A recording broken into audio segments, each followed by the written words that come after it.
Okay, ladies and gentlemen, welcome to the Lesiak Report, brought to you by LibertyMovementRadio.com on this March 10th edition, 2013 of the show. And well, today we have a lot to cover on the show. A lot has been going on, since I talked last week about the current events and political news of the day last week. A lot has happened since then, and two issues I'll especially try to focus on in the program today will be the death of Hugo Chavez in Venezuela. As everyone knows, he died due to cancer just a couple of days ago at only 58 years old. So I'll be covering that very in a great vivid detail, and then I'll also be covering what happened on March 6th. And what happened on March 6th was the Rand Paul filibuster. So Senator Rand Paul got up in front of the Senate chamber and filibustered for, I believe it was 12 hours and 52 minutes, because he opposed the drone policy of CIA nominee John Brennan, of Eric Holder, Attorney General, Barack Obama, the policy whereby a drone, a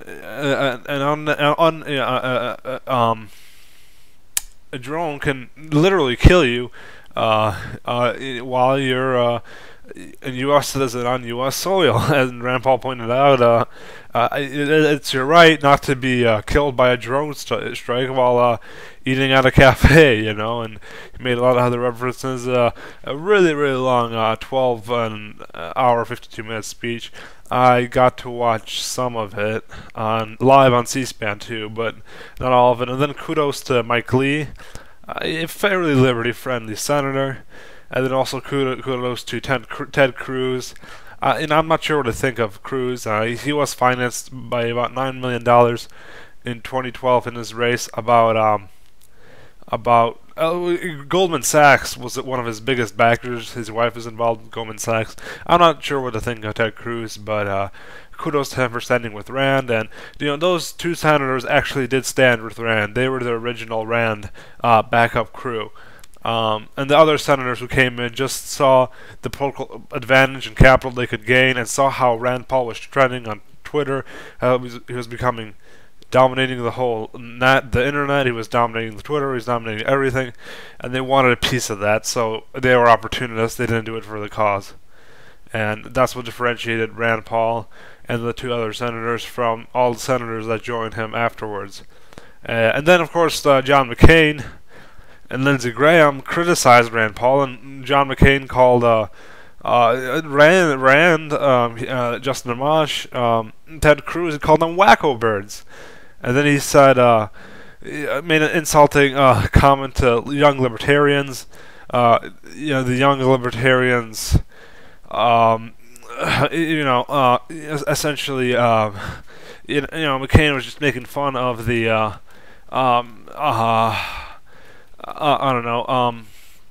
just of young libertarians in general, and about impressionable young libertarians. And he said, quote, and I quote, the actual quote from Business Insider, I found it: "If Mr. Paul wants to be taken seriously, he needs to do more than pull political stunts that fire up impressionable libertarian kids in their college dorms," McCain said. Quote, "He needs to know what he's talking about." He called Obama's administration, Paul's concern over the Obama administration drone program, totally unfounded. Well, that's insanity, folks. McCain is such a rhino, so is Lindsey Graham. Hopefully, Lindsey will be primaried in 2014. Tom Davis, who's a state senator, a big friend of Liberty down in South Carolina, endorsed Ron Paul, a big-time South Carolina Republican politician. He announced in February that he won't be running, so that leaves Lee Bright, and Lee Bright is another South Carolina state senator who was one of four, along with Tom Davis, to endorse Ron Paul in 2012. So hopefully Lee Bright will run against Lindsey Graham. He needs to be given a run for his money. He needs to be ousted. He is a terrible, terrible senator. a Republican in name only, and there's not an ounce of conservatism in his body. So yeah, that's what the Rand Paul. So Rand Paul, filibustered for 13 hours, and now it's going viral. He's become popular. He gained at least 70,000 or 80,000 likes. After that so rapidly, just due to his filibuster and his historic filibuster. And then,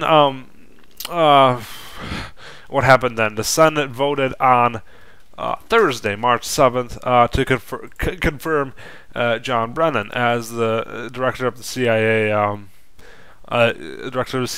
And what happened was the vote was 63 yay, nay votes 34, and not voting 3. So interestingly, Paul, almost all the senators who voted against John Brennan were Republicans, except for Jeff Merkley of Oregon. Kudos to Merkley. But interestingly enough, John Brennan has become the CIA director who has received the most nay votes out of any candidate up for the Senate confirmation for CIA director in the history of the U.S. Senate. So that's very interesting. And so CNN, the mainstream media, the corporate-controlled media, CNN puts out this article. It's a column by someone named Mo Ulicy, I believe. I might have not pronounced the name right. And it says, the new leader of the GOP, Rand Paul. I kind of want to just go over this article a little bit. Time magazine referred to Paul as the Republican savior, I'm sorry, never mind. That was Rubio that they referred to as the quote-unquote Republican savior. Of course, he's not. Then the article calls Ron Paul the Republican messenger, and how he's a Tea Party guy. John McCain and Lindsey Graham obviously are rhinos who aren't conservative, have big government status, liberal agendas during their voting records in the Senate. Paul held up, it says here, quoting directly from the article, while many senators in his party have held up nominations for petty political reasons, Paul held up John Brennan's nomination over a principled stand that attracted attention for both progressives and conservatives, and libertarians, I might add. And then it goes on to say that, Paul, it was very hard for him, the whole filibuster, the whole, then the hashtag Stand With Rand was trending all over Twitter. Very hard for him. He didn't bring comfortable shoes. He didn't even know he was going to filibuster, but it kind of sporadically came out, and it happened. And then Bill Maher, host of the Bill Maher Show, had something interesting to say. He said that Paul got a national conversation started about why the military is quote unquote droning everybody. A quote from Bill Maher: "Let's encourage Republicans when they do something close to good." He said. He got us talking about it. Why are we doing this? Why are we doing it? Everybody, and the show is real time, not Bill Maher's show. So okay, good to know. And then Maher seemed okay. Rand Paul's thing about it, I have to answer. Whether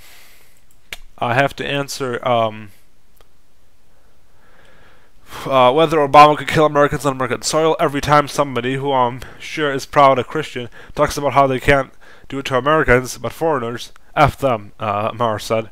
And then he said that okay, and the article essentially ends there. Not much more to say, but yeah, Rand Paul sparked a national-wide conversation about the use of drones, and I just think drones should be banned, not just against American citizens in U.S. soil. They should not be used anywhere. There's absolutely no need for drones, and they are immoral. We should not be using them for whatever purpose whatsoever under the sky. Drone usage is simply it causes a lot of collateral damage. It's immoral. It's unethical. It's something the so-called greatest country in the face of the planet should not be engaging in. And then what I'll do is I'll cover some news of the day. And once I'm finished covering the news, what I'll do is then I'll hit my next topic, which will be the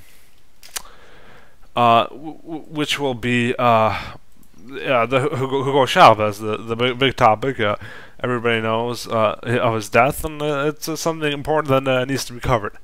Okay, but so I'll look at a couple of news sites, Infowars.com. Well,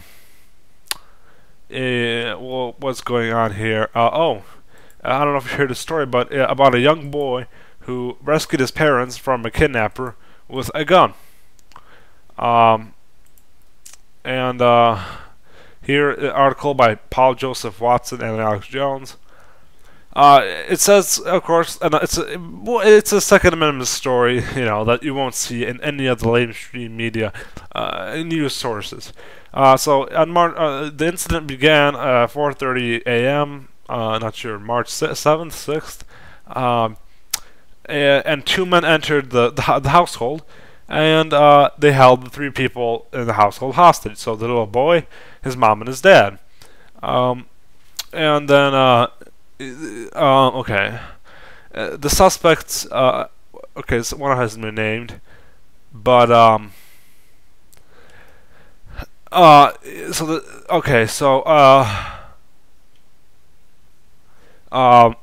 Jacobson.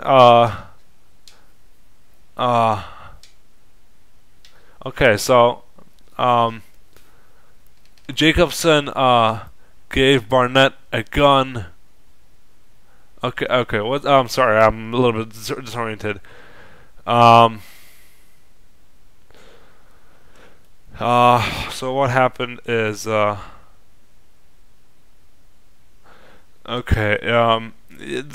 boy essentially saved these two parents, and something you don't see in any mainstream media sources. Sorry, I'm a little bit tired and disoriented. Forgive me. I'm not 100% at this point, but I'll do what I can. So I'm sorry about that. Okay. Rand Paul says his filibuster was just the beginning. Obviously, more to come.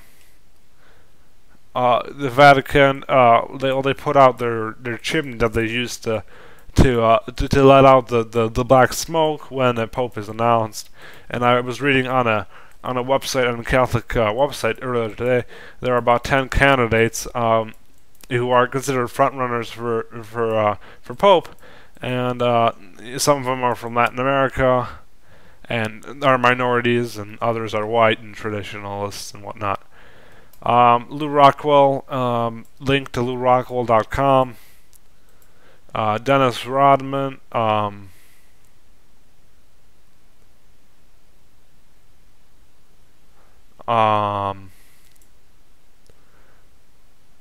is the new ambassador to South Korea. Apparently, he's the African American. He's the African American. The African American celebrity of sorts. I'm not sure what he exactly is.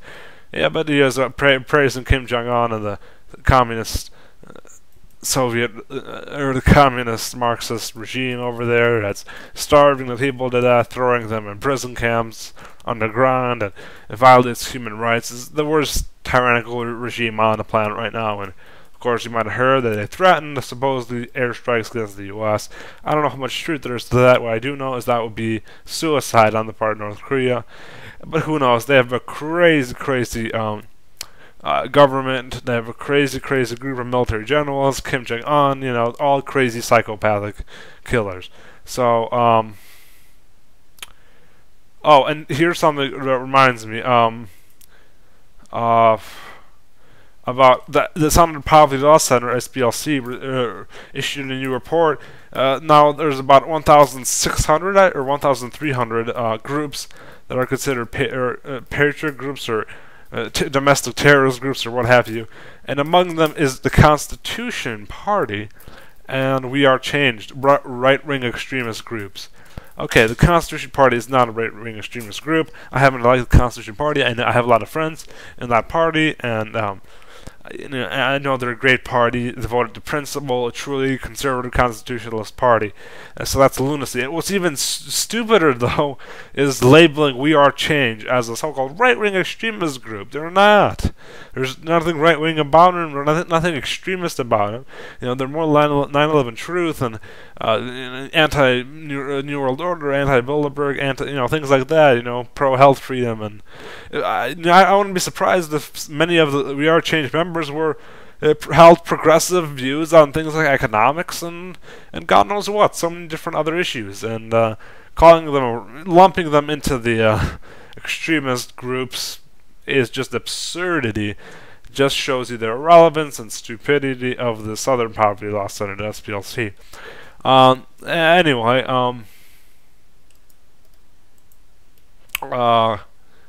okay, here's something. Should you move to another country to escape the collapse of America? Okay, well, as bad as it is in America, I'll just comment on this. It won't be as bad. It'll be much worse in other countries, that's for sure. So, not much to say to that. Okay, so, does the Second Amendment include watchdogs? And basically, they're thinking about how watchdogs can be used to protect. How watchdogs can be used to protect. How watchdogs can be used to protect.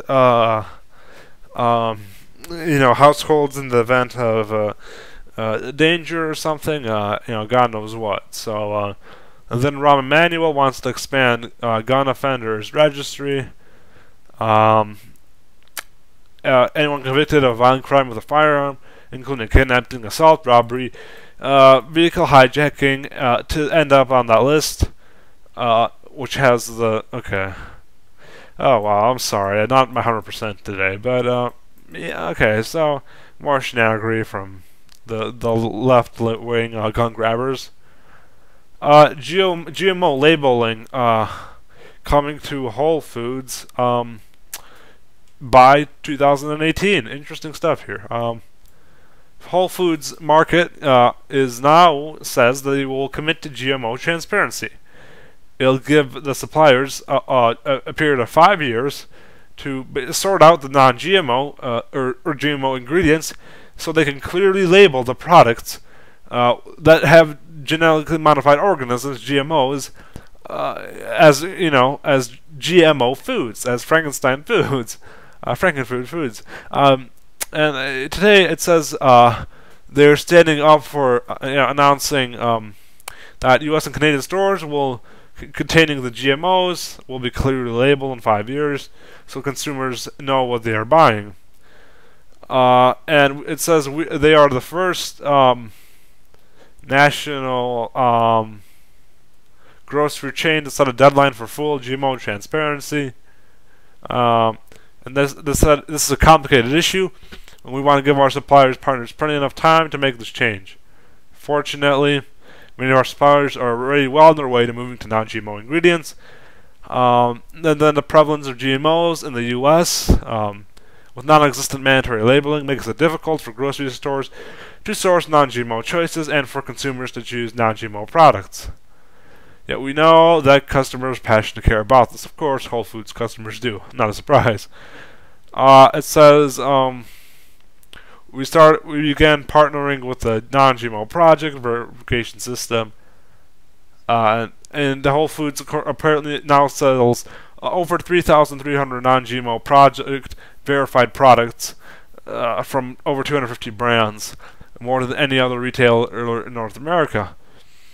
U.S. and Canada, it mentions, still don't have labeling laws, but more than 60 countries already do. Many U.S. states, however, are considering mandatory labeling, like Washington State. 500,000 citizens in Washington State signed a petition in 2012 to move the initiative to the next step in their state legislature. Whole Foods supports the ballot measure in Washington and hopes other states will consider similar initiatives. There are also efforts that have made that GMOs are not part of national conversation.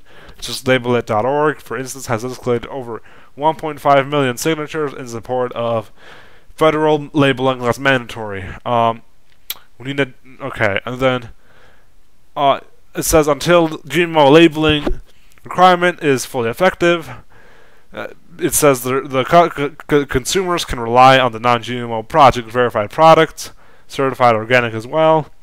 U.S. organic standards prohibit the intentional use of GMO seed and the protection of organic crops.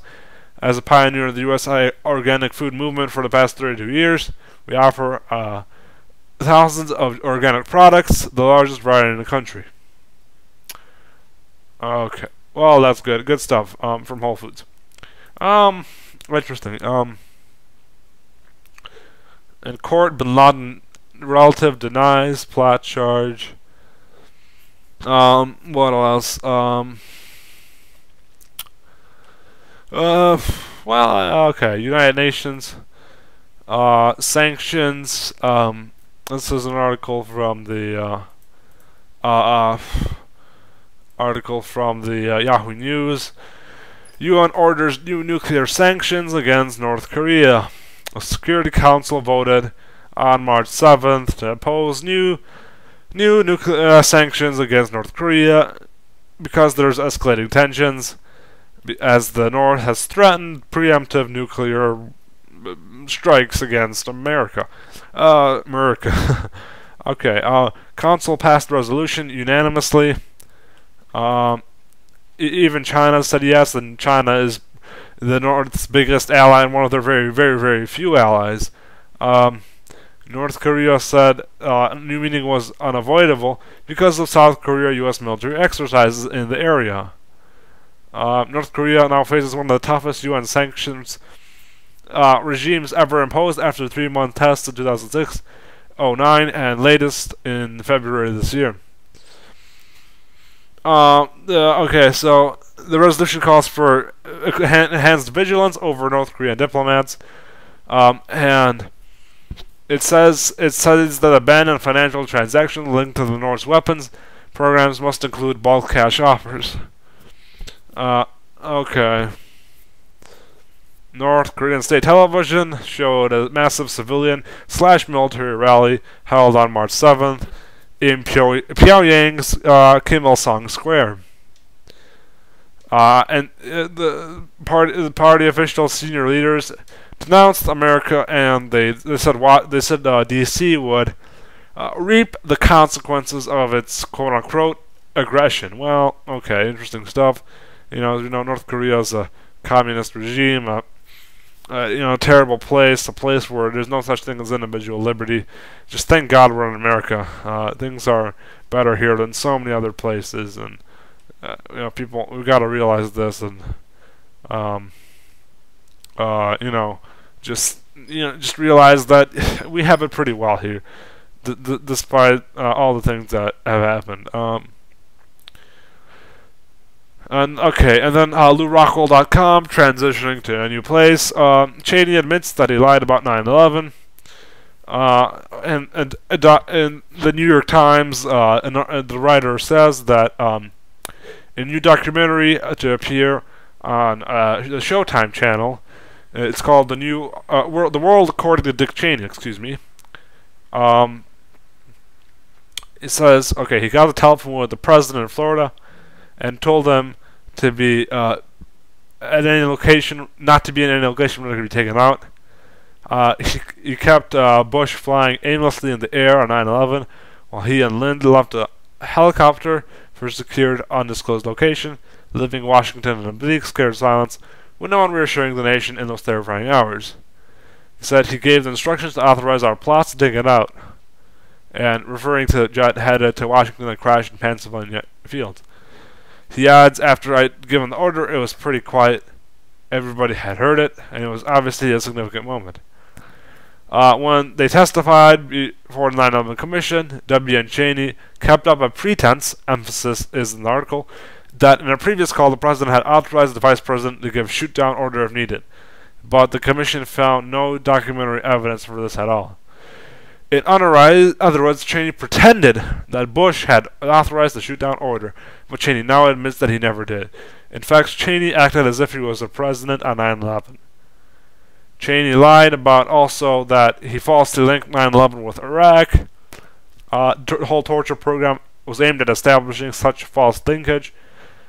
Cheney pushed for torture, pressured Justice Department lawyers to write memos saying torture was legal, made the motion to pitch Congress to justifying torture. Okay, and the CIA director oversee torture also. Well, what's going on? Okay. And then, article, okay, one more from Infowars.com. Malaysia invaded. Hundreds of terrorists land on beaches. Western media mute. Hundreds of terrorists crossed from Philippines and landed in eastern Malaysian state of Sabah. Dozens of people are already dead, and the terrorists are linked with Al-Qaeda. Apparently, or Al-CIA, as they call it. The U.S. financed, U.S. started terrorist organization.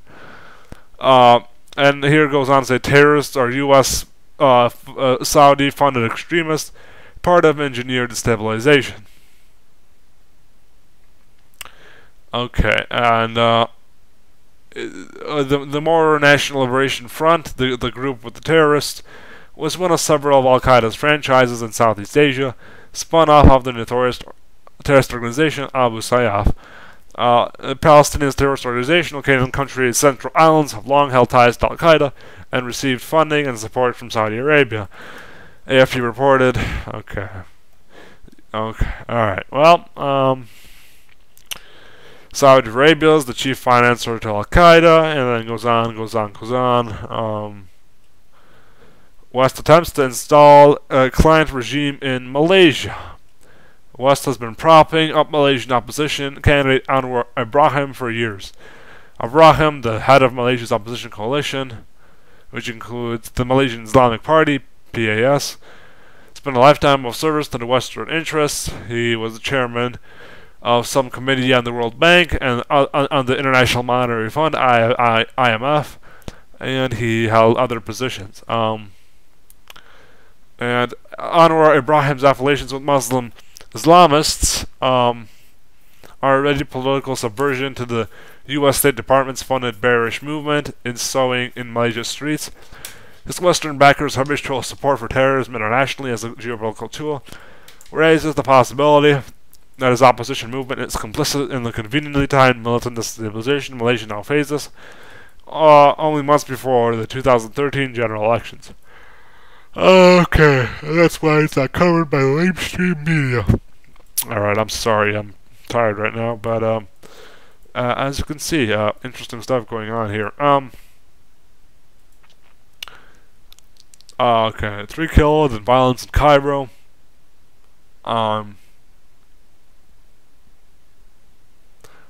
Okay, Chechnya built second largest mosque in Israel after Al-Aqsa.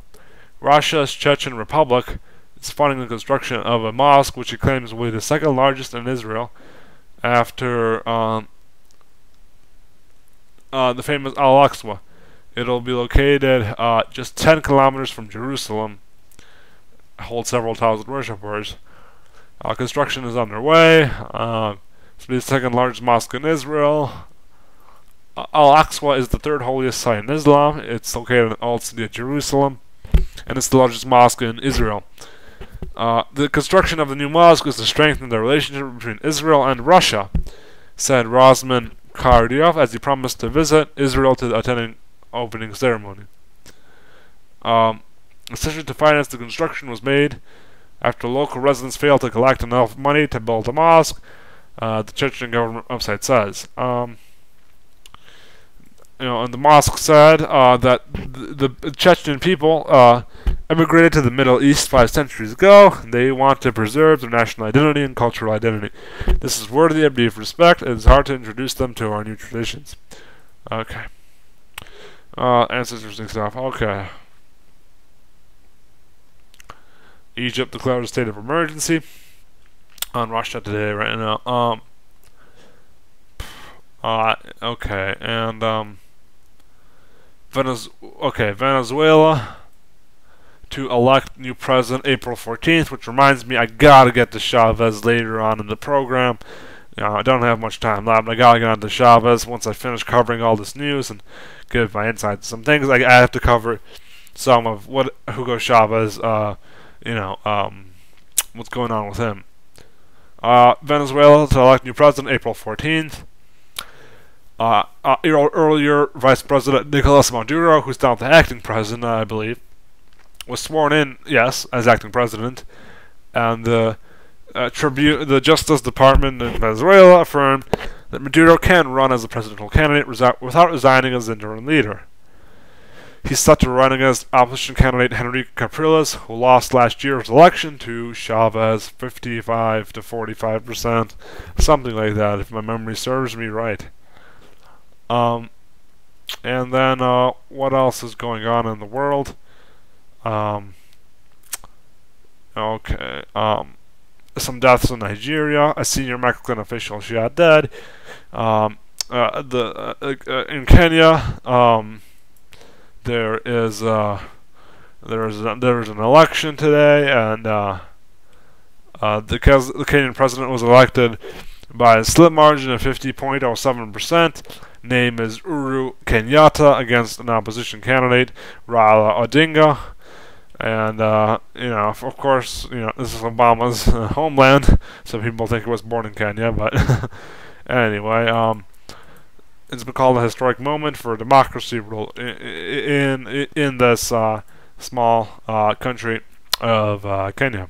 So, I guess it's time to move on to the story of the day, the story of the week, the most pressing story out there, really, and that's the death of Hugo Chavez, Venezuela's leader, at age 58.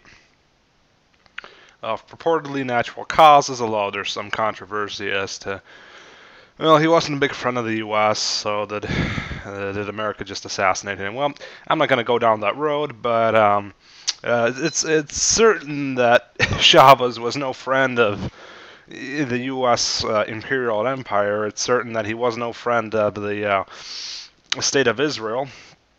And, he was one of their most ardent foes, you could say. And,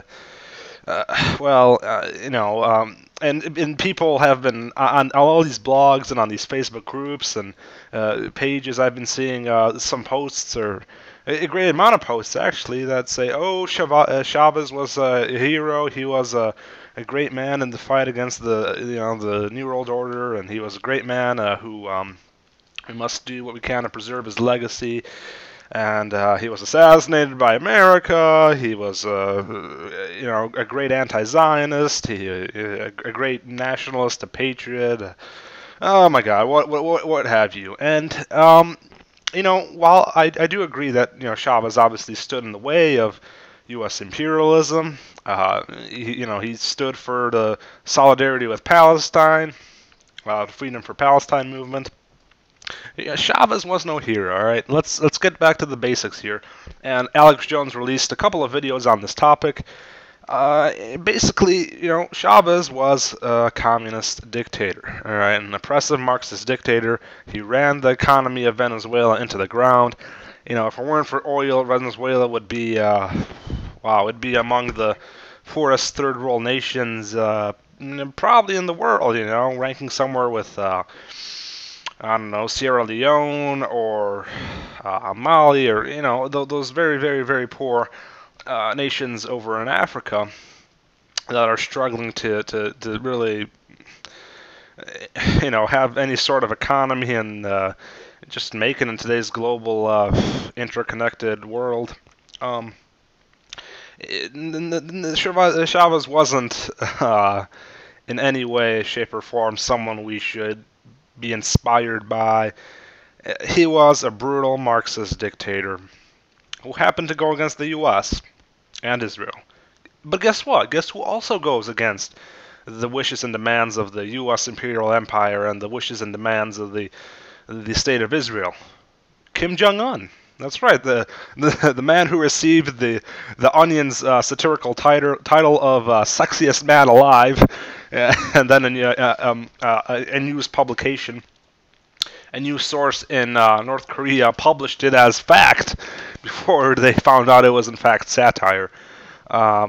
So that's another example of a prominent Marxist dictator, and I don't know. I'm not going to find anyone really who I think supports Kim Jong-un unless they happen to be members of the, I don't know, Party for Socialism and Liberation, the Workers' World Party, all these left-wing, not left-wing, all these die-hard Marxist political parties that actually still exist in the U.S., It's really kind of surprising, or rather interesting, all the socialist parties in the U.S. You have the PSL, the Party for Socialism and Liberation, the Workers' World Party. What else? You have the Socialist Workers' Party, the Freedom Socialist Party, the Socialist Action, Socialist Union, Socialist Alternative. Oh my God! All Peace and Freedom Party. Wow! And there might be even more third parties I just can't think of off the top of my head that are Marxist in nature,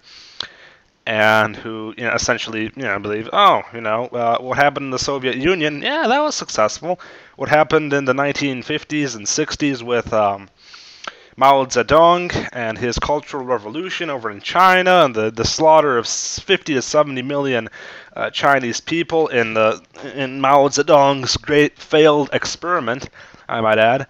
Oh, that was a success. So was the murder of 100 million Russians throughout the course of the history of the Soviet Union, starting from Lenin in 1917 over to Mikhail Gorbachev in 89 or 91 when the Soviet Union collapsed. And it's just shocking that all these people, even some proclaimed Ron Paul people, even some proclaimed, I don't know, people who might consider themselves patriots, liberty movement activists, what have you, have been singing the praises of Chavez, and it baffles me, all right? It baffles me. All right, so Chavez, here I'm on a Russia Today article, he'd been fighting cancer for 2 years, and apparently also a respiratory infection. The Vice President Nicolas Maduro has announced that it is a moment of great pain for the Venezuelan people. He said elections are going to be held in 30 days. The military chiefs have pledged their loyalty to Vice President Maduro. Okay, supporters of Chavez have hit the streets with posters and stuff. And then Venezuelan opposition leader Enrique Capriles, who actually Chavez defeated him in the elections in 2012 for president. I believe it was about maybe 55 to 45% of the vote between Chavez and Enrique Capriles. Don't quote me on that though. He wrote on Twitter, "My solidarity is with the entire family and followers of President Hugo Chavez.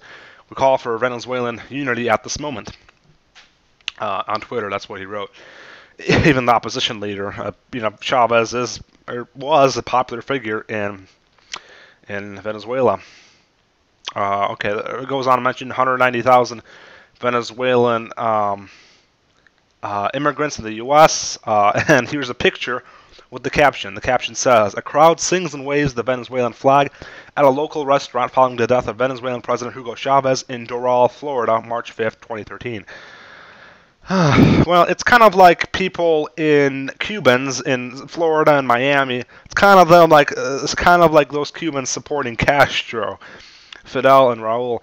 How the hell do you support Hugo Chavez when you're a Venezuelan immigrant living here in America? Obviously, conditions in Venezuela weren't that good for you. That necessitated your leaving of the country of Venezuela and coming here to seek a new life in the United States. So, kind of confusing for me. Oh wait. My bad. My bad. My bad. The crowd is celebrating his death. Okay, that makes a lot more sense. The crowd is celebrating his death. The Venezuelan immigrants. It says in the U.S., crowds of Venezuelan immigrants took to the streets cheering while their countries waving their country's flag. Dozens of members of the anti-Chavez community took to the streets in this town of Doral, Florida, wearing national colors and chanting, "He is gone." That makes a lot more sense. We are not celebrating death, said one activist who was an immigrant. We are celebrating the opening of a new door, hope and change. All right, all right. Of course, it mentions he was a big communist. He was a staunch critic of the U.S., and he was undergoing, in Havana, Cuba, he was undergoing several surgeries and chemotherapy sessions over in the capital of Cuba. Which I remember somewhere reading that some Venezuelan doctors were insulted that he would choose Cuba over Venezuelan medical teams that would, help him. He was essentially on life support, help him, until his death. The last tweet that Chavez wrote on Twitter was, I am still clinging to Christ and trust in my doctors and nurses, ever onward to victory. We will live and overcome. We are all Chavez. Okay, Bolivian president, also a socialist, Evo Morales. He won in 2005, as you remember, after he defeated the American-sponsored puppet, who was, signing all these contracts with these multinational corporations to essentially take over the Bolivian lands and the Bolivian natural resources, to rape and pillage the Bolivian landscape, essentially, and who, were fighting these indigenous people. In Bolivia, Evo Morales was himself an indigenous Bolivian, part of some tribe. He won in 2005, and he says, a teary-eyed Morales, he declared, Chavez is more alive than ever. The wife of Nicaraguan President Daniel Ortega said that we are all Chavez. Raul Castro, current president of Cuba, says the Cuban people view him as one of their most outstanding sons. Argentina, under the female vice president, or female president, Cristina Fernandez, said that she declared a 3 days of national mourning. President of Uruguay, Jose Mujica, is going to travel to the funeral. This is an old article. The funeral already happened. Ecuadorian President Rafael Ortega also praised the legacy of Chavez. We have lost a revolutionary, he said. Millions of us remain inspired. All right, well, the communists are obviously, mourning the death of one of their own. Okay, so a professor of sociology here says that Chavez was actually not only loved by Venezuelans, but throughout Latin America, even in the U.S. in limited circles like Miami and other immigrant areas.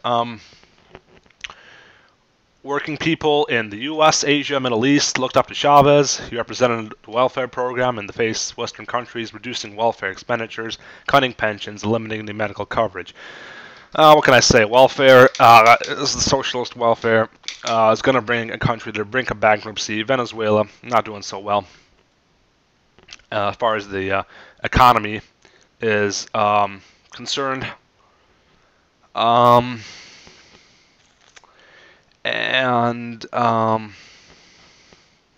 well, okay. And Obama wrote in a statement that he's interested in a quote-unquote constructive future relationship with Venezuela at this challenging time of President Hugo Chavez passing. The United States reaffirms its support for the Venezuelan people and its interest in developing a constructive relationship with the Venezuelan government. Jimmy Carter praised Chavez for his independence, or strive for independence, influence in the region. A quote from Carter. President Chavez will be remembered for his bold assertion of autonomy and independence for Latin American governments, and for his formidable communication skills and personal connection with supporters in his country, and abroad to whom he gave hope and empowerment. Carter's quote. Okay, and I remember there was a congressman, forget his name, maybe I'll go on Facebook here on the page, I can remember it.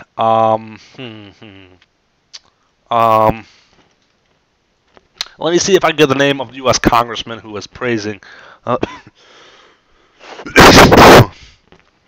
Pardon me for that.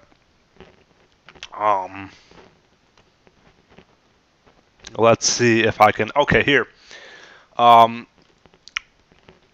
Representative Jose E. Cernaro, New York Democrat, the same man who wanted to abolish presidential term limits, is one of the main. This is like a conservative Facebook page.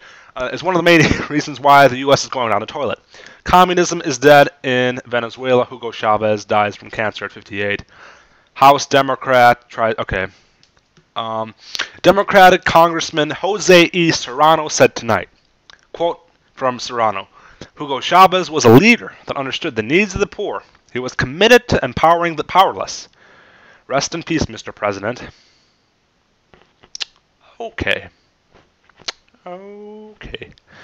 Well, you guys remember when Alan West called the 81 members of the House Progressive Caucus communists? I think there was some truth to that. Honestly, I think there was some truth to that. And I don't know whether Jose E. Serrano is part of the House Progressive Caucus. My guess is that he is, though. So then, kudos to Alan West for... there was some truth to that. For sure there was. And maybe not every person was a communist. But...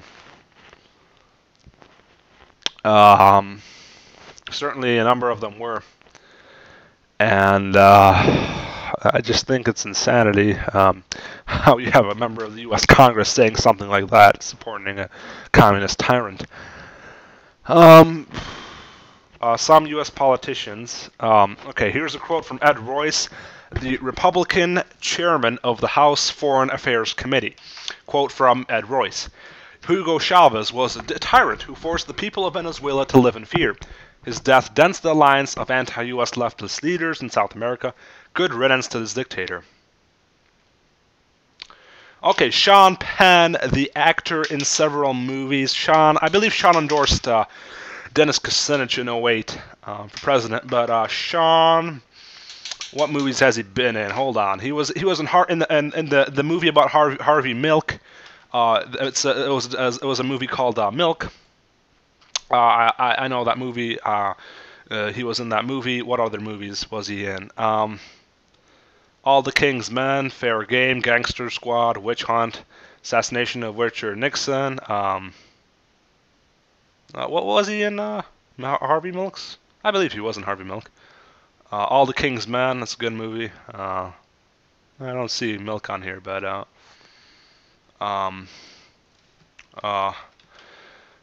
well, you know, Sean Penn's an actor, Hollywood leftist celebrity, and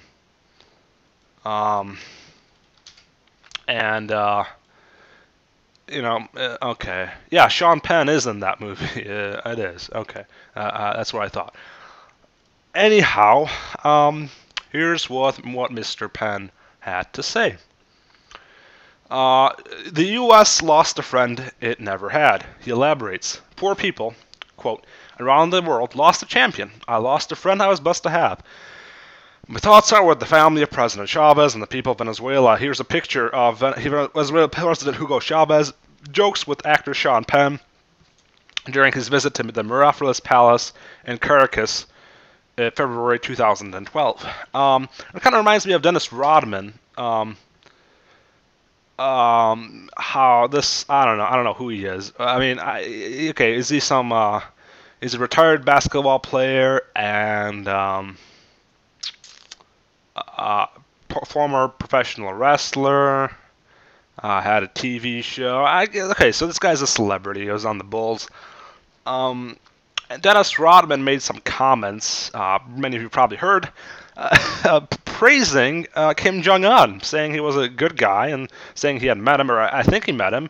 You know, obviously, as you might know, Kim Jong-un and the Kim Il-sung before him, the whole Jong-un family seems to have a huge interest in basketball, in NBA basketball. I don't know why, but they just do. And this is kind of wow. This is kind of, I don't know. It's kind of concerning to me.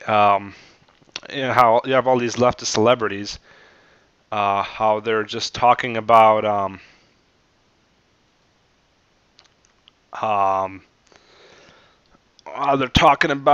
supporting these communist dictators. Imagine if you supported some sort of fascist leader or someone in the national. Not that there are any really national socialists left, genuine NS leaders or presidents or dictators, but imagine if there was a neo-Nazi leader of the who had as much prominence, hypothetically, as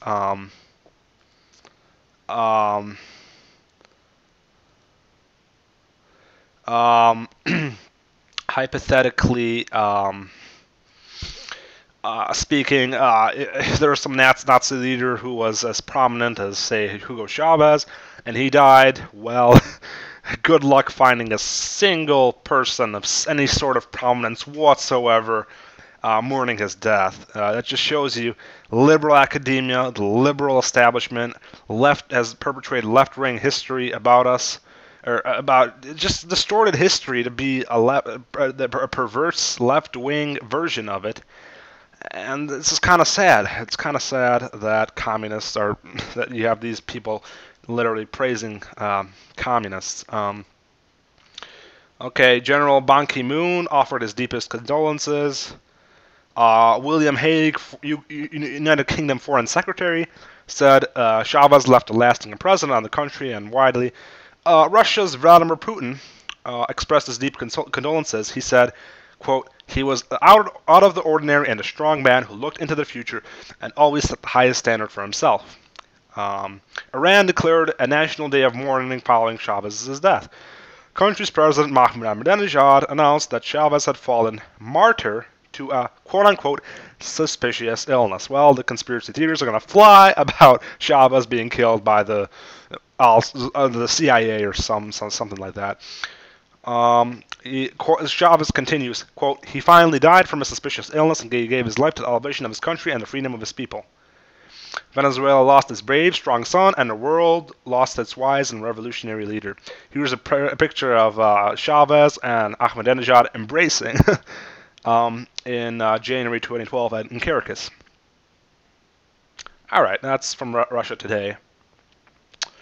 Okay, and now here's an article by Mike Adams on Infowars.com. Hugo Chavez may be dead, but the great cancer of socialism continues to live on. He was elected by deeply deceived Venezuelan voters in 1988. Chavez then confiscated nearly all private businesses across the country, amassing more than $2 billion while impoverishing his fellow Venezuelans under a centralized government, tyrannical centralized government. Chavez ran the kind of government that you would declare your whole company to be government property. They would confiscate your inventory, your bank accounts, all your intellectual property, and quote-unquote, this was supposedly, according to Chavez, for the good of the people. Chavez is the poster child for the inevitable result of socialism, writes Mike Adams on Infowars.com. Like every other tyrant, he rose to power by blaming all the country's ills on an imaginary enemy. The U.S. or capitalism, whatever his imaginary enemy was. It's like the U.S. blames all of its problems on the quote-unquote terrorists. Chavez blamed his woes on the USA. Anything bad ever happens in Venezuela, it was America's fault. That's what Chavez said. He wanted to restore Venezuela to global power, while he and his family members looted the country of all the money they possibly could loot it off of. Chavez was a thief, according to the article. His theory wasn't even original. He confiscated national wealth, was like the socialist communist confiscations in China, North Korea, Cuba. Even after his death, Chavez is still blaming America for his ill. Literally, his fatal cancer was America's fault. You see, America conspired to give the man a fatal illness, most likely accomplished by shipping him a few pallets of Diet Coke and letting the guy suck down aspartame all day long. By the way, Mike Adams is a great guy, occasional guest host for Alex Jones' show. Naturalnews.com, highly recommended. That's Mike Adams' site. Mike Adams is known as the Health Ranger. Alrighty then. Okay. Chavez was a tyrant worshipped by fools, feared by whistleblowers. Okay. Human Rights Watch explains Chavez's presidency 1999 to 2013, characterized by a dramatic concentration of power, open disregard for basic human rights. The Human Rights Watch report continues. Chavez seized control of the Supreme Court, and basically journalists were going to go to hell. Under a Chavez regime, human rights defenders going to go to hell. No more fundamental rights for Venezuelans. The government had free rein to intimidate and commit censorship, prosecute the citizens of Venezuela who criticized his presidency or thwarted his agenda. And then Mike Adams brings a correlation between this and Obama administration's, usurpation of authority, of power. The government has taken over the housing sector, Freddie and Fannie, automotive sector, government bailouts, financial sector, bailouts of Wall Street, AIG, medical system, Obamacare. The more you look at Obama's America, writes Mike Adams, in fact, the more it resembles Chavez's Venezuela. Private industry is bad. Okay. Individuality is bad. Collectivism is good. Free speech is bad. Conformist ideas are good. And don't forget this little gem. If I asked you which country the president legalized the official murder of its own citizens, with absolutely no due process of trial by jury, you guessed that would be Venezuela, but it is America under the NDAA. Okay.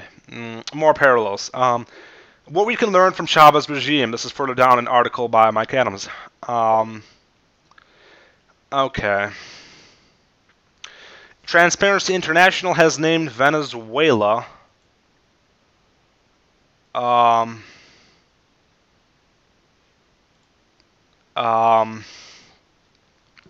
named Venezuela the most corrupt nation in the hemisphere, matching Haiti and okay, and besting the likes of Paraguay and Nicaragua. With a 1 trillion oil windfall, that's a lot of graft. Venezuela's Hugo Chavez ushered in the era of high oil prices in '98, slashing output, earning the country a cool 1.25 trillion windfall as oil prices shot from $9 a barrel to more than 100.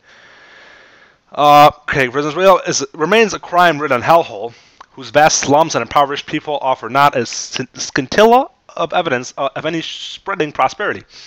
The budget is secret, oil earnings are secret, electoral mechanisms are secret, media are largely under government control. Sounds like Obama's America, huh? Whistleblowers are hit with draconian punishments. Chavez represents one position along the line of tyranny extremes, with North Korea's Kim Jong-un holding the winning spot on the extreme left. Chavez ranks about an 8 on the scale, Obama's a 7, California 5 or 6. Okay, alright. Okay. Anyone who praises Chavez, conclusion of Mike Adams' article, Infowars.com. Anyone who praises Chavez is a betrayer of freedom and an enemy of liberty. Beware of any person who says Chavez was a great hero. They are tragic fools who know nothing of real history and the darkness that lies in the hearts of those who incessantly seek power. How much time do we got here? How much time do we have? 2 minutes. All right, let me make this as quick as possible. Alrighty. Venezuela opposition leader Enrique Capriles to stand in election from BBC News. He will run in the elections that will be held on the 14th of April. And Capriles addressed the governing party of Chavez. He will stand against acting president Nicolas Maduro. And Capriles will run under the opposition group called the Table for Democratic Unity, MUD. He accused the Socialist Party, the PSUV, Hugo Chavez's party, of violating the Constitution. They said they fear losing power. He calls himself a centrist, and yes, I was right. In Chavez, in October 2012 election, he got 54% to Capriles' 44%. And he apparently was friends with Chavez. Or no, Maduro, Nicolas Maduro, vice president, was good friends with Chavez, not a surprise. Mr. Maduro says the former leader's body will be embalmed like Lenin and Mao Zedong. Well, okay, that's some interesting stuff there, huh? All right, well, looks like we're wrapping up on this edition of the Lesiak Report. Thank you for listening. God bless you all. And tune in next time. We will be going live in just a few short shows. We'll be going live very soon. Tune in next time for the newest episode of the Lesiak Report. A website is coming soon. Thank you, and God bless. Good night.